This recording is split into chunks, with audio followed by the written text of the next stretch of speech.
রাত যখন গভীর হলো তখন দুলাভাই আমার রুমের দরজায় এসে নক করল। আমি জানতাম না বাহির থেকে দুলাভাই নক করছে। আমি ভয় পেয়ে আস্তে করে বিছানা থেকে উঠলাম। তারপর রুমের দরজার কাছে গেলাম। রুমের দরজার কাছে গিয়ে দরজাটা খুললাম। তারপর দেখলাম দুলাভাই। আমি দুলাভাইকে জিজ্ঞেস করলাম, এত রাতে আপনি আমার রুমে কিসের জন্য? দুলাভাই বলল, তুই এখন কোনো কথা বলবি না, চুপচাপ শুয়ে পড়ো। দুলাভাই এই কথা বলে আমার ওড়নাটা সরিয়ে দিয়ে যা করেছিল তা শুনলে তোমরা ঠিক থাকতে পারবে না। তাহলে আসল ঘটনাটা শুরু করি। আমার নাম কল্পনা। থাকি ময়মনসিংহ শহরে। একদিন এক বান্ধবী, নাম সবিতা, বলল, এই আমি আগামী ছুটিতে বড় আপার বাসায় যাব, তুই যাবি আমার সাথে।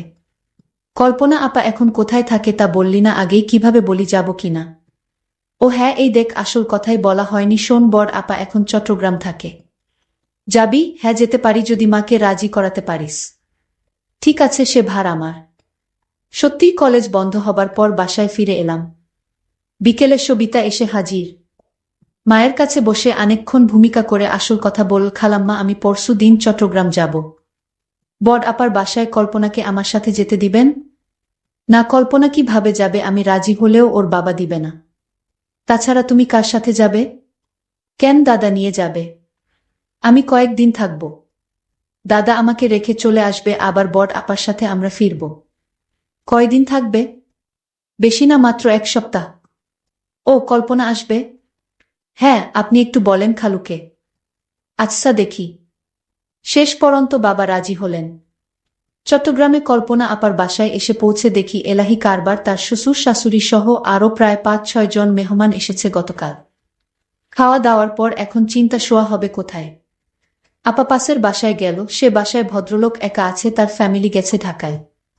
হ্যাঁ, আপা পজিটিভ খবর নিয়ে এসেছে, এই পাশের বাসায় থাকব। আমি আর সবিতা। আমাদের নিয়ে এসে পরিচয় করিয়ে দিয়ে গেলেন আপা। এই যে ভাই, আমার বোন সবিতাকে তো চেনেন, আর এ হল ওর বান্ধবী কল্পনা। আরে সবিতা, কেমন আছ, কখন আসলে? হ্যাঁ দুলা ভাই, ভালো আছি, আপনি কেমন আছেন? ভালো ভালো, তোমার মতো শালী যাদের, তারা কি আর খারাপ থাকতে পারে? দুলাভাই খালি বেশি কথা বলেন। না না, বেশি আর কি বললাম। তা খেয়ে এসেছো নাকি? রান্না করব? না, খেয়েই এসেছি। তবে শোন, সকালে কিন্তু নাস্তা বানিয়ে নিজেরা খাবে। আমাকে খাওয়াবে, তারপর যাবে, এবং যে কয়দিন থাকবে এই হিসাবই চালু থাকবে, বুঝেছ? আচ্ছা ভাবি, আপনি যান, ওদিকে ব্যবস্থা করেন। গিয়ে আমি দেখছি, এখানে ওরা এই রুমেই থাকবে। আমি দেখিয়ে দিচ্ছি, আছো তোমরা আমার সাথে। পাশের রুমে নিয়ে গেলেন, বিছানা দেখিয়ে বললেন, সবিতা তুমি তো চেন সব, তাহলে শুয়ে পড়, অনেক লম্বা জার্নি করে এসেছ। আমি সিরিয়ালটা দেখে শোব। না, আমরাও দেখব। দেখবে? তাহলে আসো দেখো। টিভি দেখাছিলাম আর বিভিন্ন গল্প করছি। বলেই ফেললাম, বাহ দুলাভাই, আপনি এত সুন্দর করে কথা বলেন। সবিতা আগে আপনার কথা কিছু বলেনি? নাকি আর কথা বলা, এই তো এমনি আর কি। আচ্ছা তোমরা চা খাবে? লম্বা জার্নি করেছ, ভালো লাগবে। কে বানাবে? আপনি বানাবেন? মাথা খারাপ, দুইটা শালি ঘরে থাকতে কোনো বোকা চা বানিয়ে খায় বল? সবিতা বলল, না দুলাভাই, আমি বানিয়ে আনছি, আপনি বসেন। আমি সবিতায়ের সাথে রান্নাঘরে গেলাম, চায়ের কাপ এনে দুলাভাইয়ের হাতে দিলাম, উনি খুব খুশি হলেন। কি ব্যাপার তোমাদেরটা? না, এখন চা খেলে ঘুম হবে না, আপনার জন্যেই বানালাম। দেখি কান, তোমরা খাবে না জানলে আমিও বাদ দিতাম। চা শেষ হবার সাথে সাথে সিরিয়ালও শেষ। দুলাভাই এখন শোয়া যায়? হ্যাঁ চল, মশারিটা টানিয়ে নাও, রাতে ভয় পেলে আমাকে ডাকবে। আচ্ছা দুলাভাই। সবিতায়ের মশারি টানানো হলে আমি ভিতরে ঢুকে জিজ্ঞেস করলাম, এই দুলাভাইয়ের কি বাচ্চা আছে? হ্যাঁ, এক মেয়ে। কেন, আফসোস হচ্ছে? চুপ করবি না, আপাকে ডাকবো। শুয়ে শুয়ে ভাবছিলাম, দুলাভাই বেশ আলাপি লোক। চেনা নেই জানা নেই, এইটুক সময়ের মধ্যে কেমন আপন করে নিয়েছে। দেখতে সুন্দর অনেক। এ বাসার আপাটা কি লাকি, যদিও তাকে দেখি নাই, তবুও মনে হল একটু হিংসা হচ্ছে। এমন পুরুষ মানুষ কয়জন নারীর ভাগ্যে জোটে, অথচ আপা যখন নিয়ে আসছিল ভাবছিলাম কোথায় না কোথায় নিয়ে যাচ্ছে। কিরে কল্পনা, ঘুমাচ্ছিস না? না রে, ঘুম আসছে না, কি করব? ও বুঝেছি, দুলাভাইয়ের কথা ভাবছিস। ধুর, কি যে বলিস না তুই। বারে খারাপ বললাম কিসে শুনি, তোর যেমন পছন্দ। দুলাভাই একেবারে হুবহু তাই, যদি তার বউয়ের না থাকতো তাহলে আমি প্রস্তাব দিতাম। আচ্ছা রাত কত হয়েছে দেখেছিস, এখন ঘুমাবার চেষ্টা কর। পরের রাতে আবার এলাম। দেখি দুলাভাই টিভি দেখছে, সাইড টেবিলে চায়ের খালি কাপ। কি দুলাভাই, কি দেখছেন? আরে আসো আসো, বসো, বল কি খেদমত করতে পারি? না, আপনাকে খেদমত করতে হবে না, আপনার জন্য কি করব তাই বলেন। যা দরকার তা তোমরা পারবে না। কেন পারবো না বলেই দেখেন পারি কিনা। চা বানাবো? তোমরা খাবে না? তাহলে থাক। থাকবে কেন, এখনই আনছি।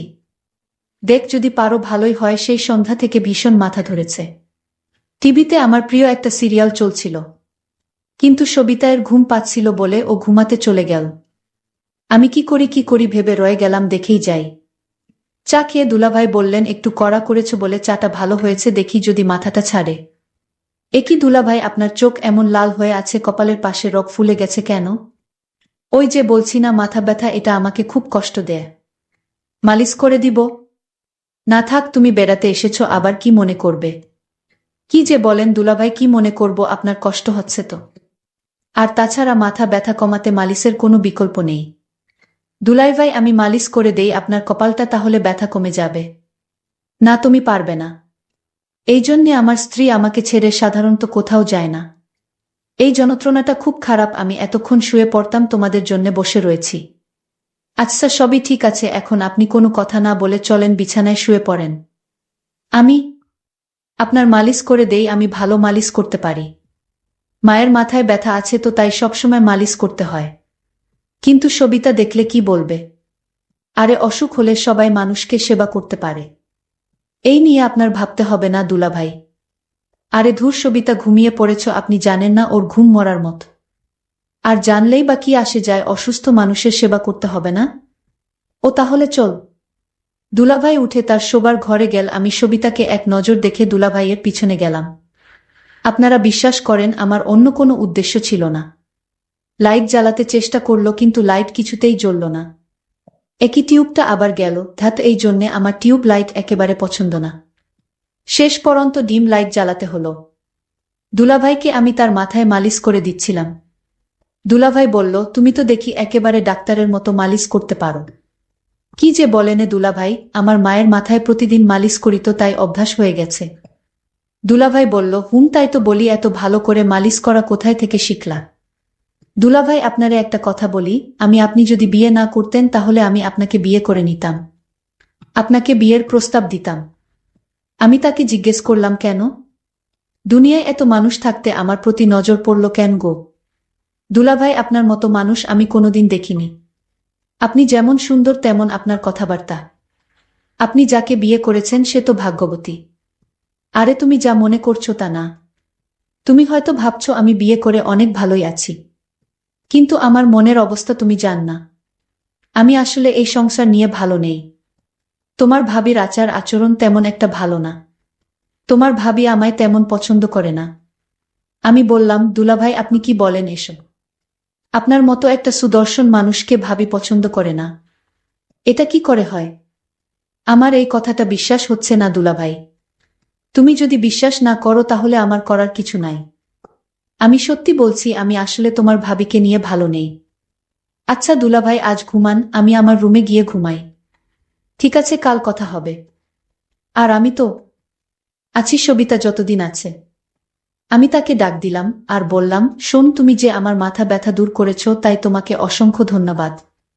আরে দুলাভাই, আপনি আমাকে ধন্যবাদ দিয়ে ছোট করবেন না, কারণ আমি তো রোগী মানুষের সেবা করেছি। সমস্যা নাই, কাল আবার কথা হবে। তাহলে আমি এখন যাই। আচ্ছা ঠিক আছে, যাও। পরের দিন রাতে আমি আমার শালীকে বললাম, আজ আমার সাথে দেখা করো রাতে। আমি বললাম, ঠিক আছে দুলাভাই, আপনি রুমে যান, আমি আসব। আমি আমার রুমে গেলাম। আজ আমার মাথা ব্যথা তেমন নাই। তারপরও আমি ভাবলাম কল্পনাকে দিয়ে। আমি কল্পনা মানে আমার শালীর জন্য অপেক্ষা করতে লাগলাম। কিন্তু কল্পনা আজ কিছুতেই আসছে না। আমি ভাবতে লাগলাম, আজ কল্পনা আসলে আমি তার কাছে থেকে আমার মনের চাওয়াটা পূর্ণ করে নিব। আমি ভাবতে লাগলাম কিভাবে কি করা যায়। কল্পনা কি আমার কথায় রাজি হবে নাকি অন্য কাউকে বলে দিবে? কারণ আমার খুব ভয় হচ্ছে, যদি আমার স্ত্রী কিছু জানে তাহলে আমার 12টা বেজে যাবে। আর তাই যা করতে হবে খুব ভেবেচিন্তে করতে হবে। আমি কল্পনাকে আস্তে করে ডাক দিলাম, কল্পনা, এইদিকে আসো তো, তোমার সাথে জরুরি কথা ছিল। আমি বললাম, দুলাভাই আসছি। আমি দুলাভাইয়ের ডাক শুনে তার রুমে গেলাম। আমি বললাম, দুলাভাই চা করে দিব। দুলাভাই বলল, তোমার হাতের চা খেলে আমার মাথা ব্যথা ভালো হয়ে যায়। তাই নাকি দুলাভাই? তুমি এমন ভাব করছো মনে হয় কিছুই তুমি জান না। দুলাভাই, আমি সব জানি, এমনি আপনার সাথে মশকরা করছিলাম। আরে তুমি আমার সাথে মশকরা করো, কিন্তু আমার মনের ভিতর তো কোনো শান্তি নাই। দুলাভাই, আপনি চাইলে আপনি মনে শান্তি পেতে পারেন। আমি বললাম, কিভাবে পাবো? তোমার ভাবি যে অহংকারী মানুষ, তার কাছ থেকে ভালো কিছু পাওয়া সম্ভব না। এরই মধ্যে আমার স্ত্রী বাসায় হাজির। তুমি চলে আসছো, তুমি না বলেছিলে আরো 2 দিন তোমার বাপের বাড়িতে থাকবে? আরে আমি এতদিন থাকলে তোমার কষ্ট হতে পারে, আর তাই ভাবলাম চলে যাই। আমি ভাবির ব্যবহার তো খারাপ দেখলাম না। ভাবি বলল, এই 2 দিন তুমি কেমনে আছো? কি করছো? ঠিকমতো খাওয়া দাওয়া করছো কিনা তা নিয়ে আমি মহা দুশ্চিন্তায় ছিলাম। আর তাই তো কোনো কিছু না ভেবে চলে আসলাম। যাক, ভালোই করেছে, তোমার ছোট বোন আসছে, তুমি আর কয়দিন থাকলেই হতো। তারপর ভাবি বলল, যাও তুমি স্নান করে আসো, আমি তোমার জন্য খাবার রেডি করছি। তারপর দুলাভাই স্নান করে আসলো। ভাবি নিজ হাতে দুলাভাইকে ভাত খাওয়াইয়া দিচ্ছিল। আমি এই দৃশ্য দেখে ভাবলাম, ভাবি তো দুলাভাইকে ভালোই যত্ন করে। তাহলে দুলাভাই কি আমার সাথে মিথ্যা কথা বলেছে নাকি?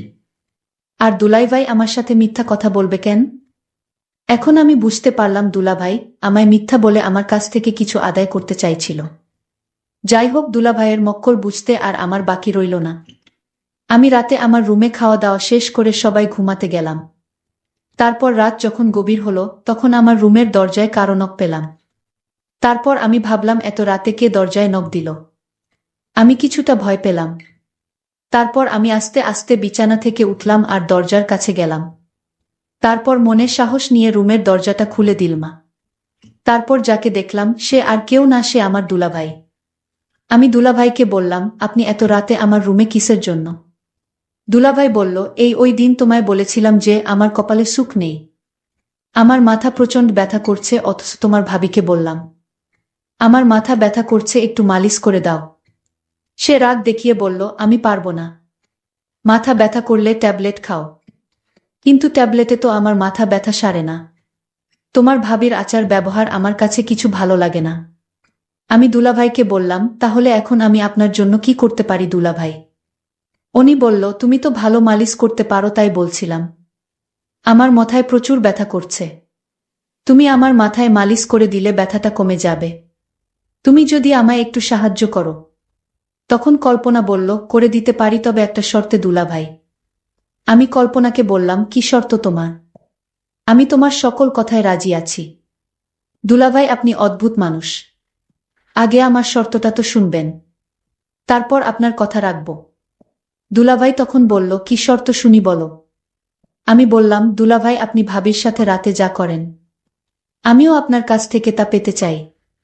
আমি কল্পনার কথা শুনে অনেক অবাক হলাম। আমার অনেক খুশি হলাম মনে মনে। আমি বললাম, ও এই কথা ঠিক আছে, আমি তোমার কথায় রাজি। তারপর আমি কল্পনাকে বললাম, কখন তোমার কথা রাখতে হবে? আমি বললাম, এই মুহূর্তে এবং এখনই। তারপর দুলাভাই বলল, তাহলে শুয়ে পড়ো। আমি বিছানায় শুয়ে পড়লাম। তারপর দুলাভাই আমার বিছানায় এসে বসল। আর আমার ওড়নাটা সরিয়ে দিয়ে যা করেছিল তা আমি তোমাদের পরের পার্টে বলবো। আজকেই এই পর্যন্তই। সবাই ভালো থাকবেন, সুস্থ থাকবেন। সবাইকে ধন্যবাদ।